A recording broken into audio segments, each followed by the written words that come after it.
Hi there, I'm Dr. Gary Simmons from Carilion Clinic Neurosurgery, and I want to talk to you some more about normal pressure hydrocephalus, or NPH.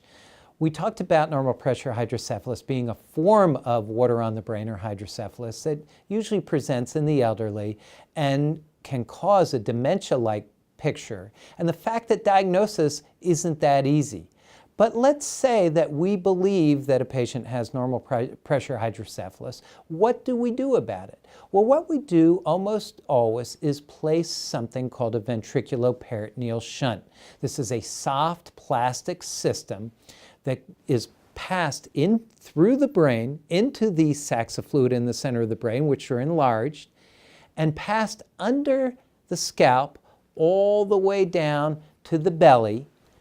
And the end is placed in the belly, and fluid is diverted from the brain and into the belly. And usually this fluid is regulated, how much passes through is regulated by something called a valve that we usually place just behind the ear, all under the skin.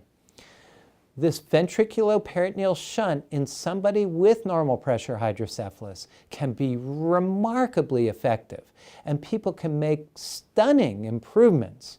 But you can see everything from a stunning improvement to no improvement whatsoever, and everything in between.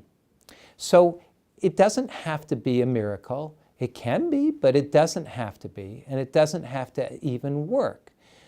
But often we will give it a try and see if it can help a patient.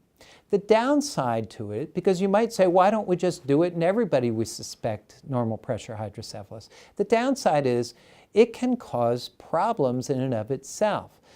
And remember, it's a disease of the elderly, and so they may be frail and have other medical problems. But a couple of the problems that can occur is that the shunt can block.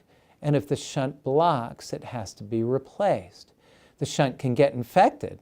And if that occurs, it's a real problem. The patient has to be in the hospital for weeks and get weeks of antibiotics and several surgeries.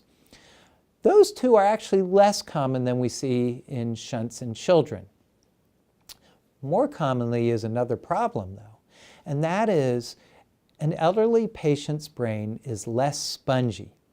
And if you divert fluid from the center of the brain, we're hoping the brain will be spongy enough to fill the space. If you take the fluid out of the center, something's got to fill the space.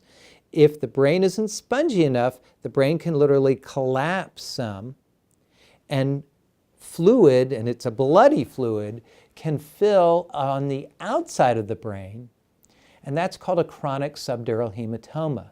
And that can pressure the brain to the point of causing major problems, even death.